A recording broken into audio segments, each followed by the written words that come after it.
ঈশ্বর কোথায় এসেছিলেন? জেরুজালেমে এসেছিলেন। কোথায়? জেরুজালেম। যেই দিকে ঈশ্বর এসেছিলেন, যে রাজ্যের দিকে, যে দেশে এসেছিলেন, যে গ্রাম দিকে, সেই দানিয়েল সেই দিকে দরজা খুলে কি করছেন? প্রার্থনা করছেন কি, হে ঈশ্বর, এই রাজা কি রকমের আদেশ বার করেছে ঈশ্বর, যে তোমার এগেন্সে দাঁড়ানোর জন্য মানুষকে কি করছে? উৎসাহিত করছে। প্রার্থনা করছেন দানিয়েল। আর দানিয়েল যখন প্রার্থনা করছেন, তার এগেন্সে যারা চুগলি করেছিল, তারা তো জানতো যে দানিয়েল তো নিশ্চয়ই রাজার আদেশ মানবে না। চলো তো দেখি প্রার্থনা করছে না কি করছে। তারা দানিয়েলের বাড়ি থেকে দেখলেন, হ্যাঁ দানিয়েল তো প্রার্থনা করছে। দানিয়েলের সম্বন্ধে রাজার কাছে গিয়ে চুগলি করলেন। দেখুন, যে আইন রাজা আপনি দিয়েছিলেন, সে আইন কিন্তু দানিয়েল মানছে না। দানিয়েল দেখুন তার ঈশ্বরের আরাধনা করছে। তা আপনি তো এক কঠোর শাস্তি রেখেছিলেন, এবার বলুন এই দানিয়েলের বিষয়ে কি করা যায়? আপনি যে আইন যে আপনি বলেছেন সেটা কি সত্য নয়? হ্যাঁ অবশ্যই সত্য। দানিয়েলকে নিয়ে আসো আর সিংহের গর্তে তাকে ফেলে দাও। তাকে সিংহের গর্তে ফেলে দেওয়া হলো। জানেন কি হলো? ঈশ্বর স্বর্গদূত পাঠালেন আর সিংহের মুখটাকে বন্ধ করে দিলেন। হালেলুয়া! সিংহের মুখটাকে বন্ধ করে দিলেন। স্বর্গদূত একদম সিংহের গর্তে চলে এলেন আর কি করলেন?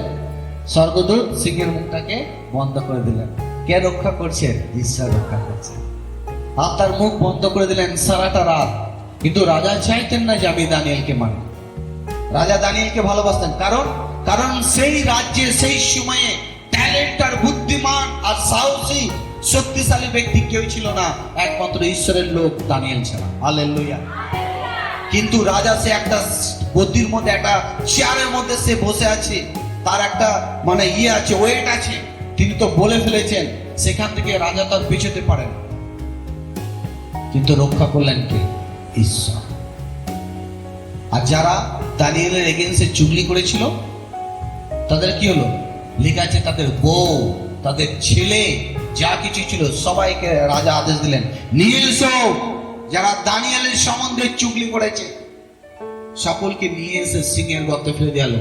বলছে যে গর্তটা এত গভীরে ছিল, এত উঁচু থেকে মাটিতে পড়ার আগে সিংহ তাদের করে কি করতো? চিড়ে দুফার করে দিত, চিবিয়ে কেড়ে দিত। এমনি কি তাদের একটু হাড়টুকু রাখলেন না। এত ভয়ঙ্কর সিংহ সেখানে ছিল। আর সে ভয়ঙ্কর সিংহ, শক্তিশালী সিংহের মাঝখান থেকে ঈশ্বর তার লোককে বাঁচালেন। কিভাবে বাঁচালেন? তার দানিয়েল প্রার্থনা।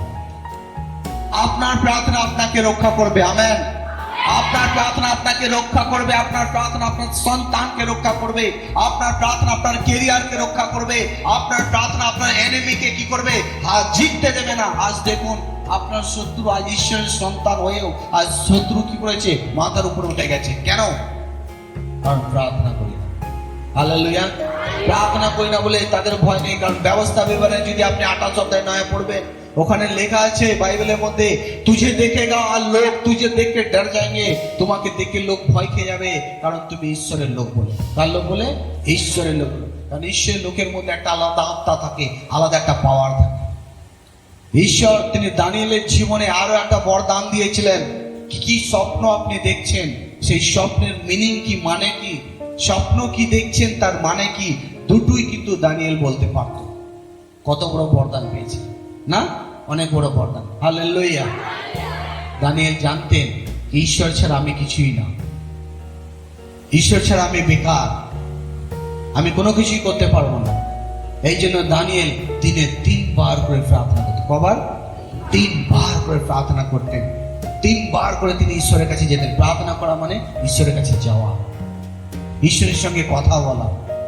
আমার প্রিয়, আমরা ঈশ্বরের কাছে দেখিনি, কিন্তু প্রার্থনার মাধ্যম দিয়ে আমরা ঈশ্বরকে দেখতে পারি, চিনতে পারি। হালেলুয়া! আপনি ঈশ্বরকে দেখেননি, কিন্তু প্রার্থনার মাধ্যম দিয়ে আপনি কিন্তু ঈশ্বরকে চিনতে পারবেন। আপনি কোনোদিনই দেখেননি, প্রার্থনার মাধ্যম দিয়ে ঈশ্বরের অভিষেককে আপনি আপনার জীবনে অনুভব করতে পারবেন যদি আপনি প্রার্থনা করেন। এই জন্য বাইবেলে লেখা আছে, জাগিয়া থাকো, তুমি যেন ঘুমিয়ে না থাকো। এটাও একটা স্বভাব আমার প্রিয়।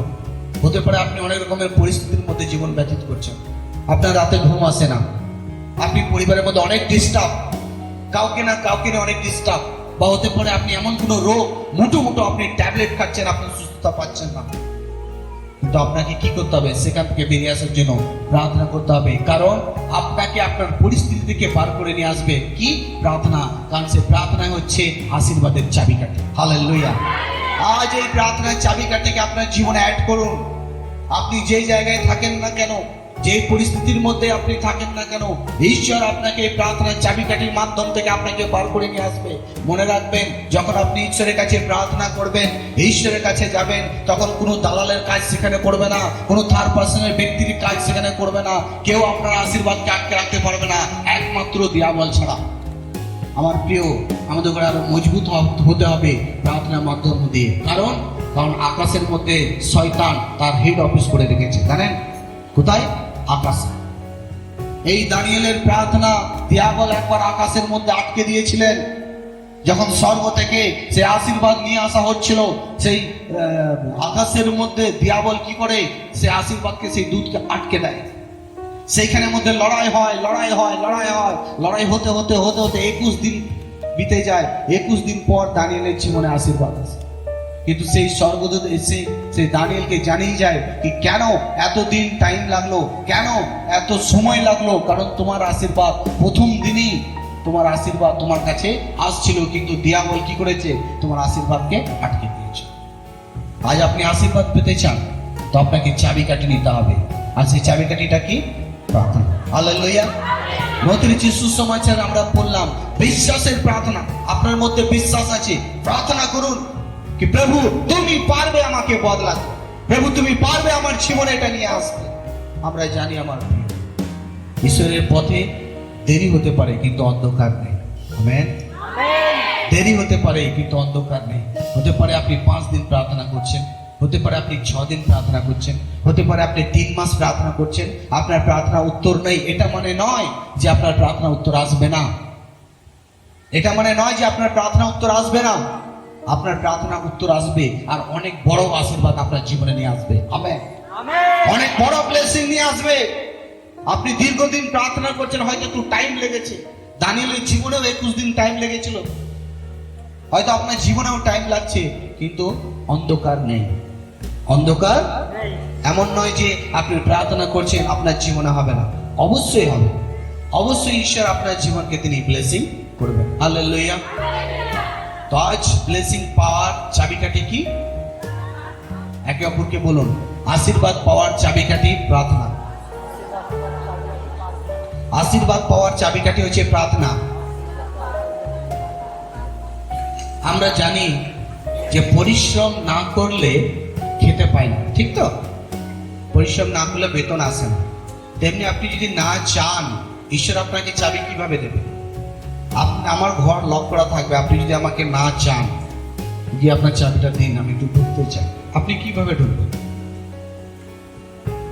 আমার চাল ভেঙে ঢুকবেন, পাঁচিল টপকে ঢুকবেন, দরজা ভেঙে ঢুকবেন? সেইভাবে ঢুকলে তো তাহলে সেই চোরের পরিচয় হয়ে যাবে। আর ঈশ্বর তো চোরকে পছন্দ করেন না। হ্যালো, ঈশ্বর তো চোরকে পছন্দ করেন না। বুঝতে পারছি? হালেলুয়া। নম্রভাবে, ভদ্রভাবে আমাদের ঘরে কি করতে হবে?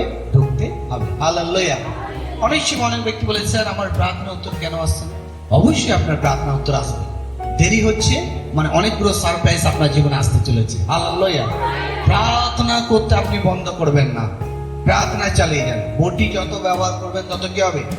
তার হবে। হালেলুয়া। আশীর্বাদ জীবনে আসবেই, আসবেই, আসবে। আমেন। জীবনে আশীর্বাদ আসবেই। তো দানিয়েল দিনে 3 বার প্রার্থনা করতেন, ঈশ্বর অত্যন্ত খুশি ছিলেন। আজ আপনি প্রার্থনা করেন, আপনার জীবনে বিপদ আসুক, আপনার পরিবারে আপনার ছেলের মধ্যে বিপদ আসুক, যে কাজ করছেন সেটা নিয়েও বিপদ আসছে, নো প্রবলেম, চিন্তা নেই। তাই জন্য আপনি চিন্তায় ভেঙে পড়বেন না।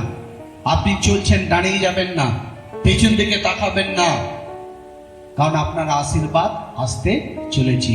বড় আশীর্বাদ আপনার জীবনে নিয়ে আসবে। আমেন।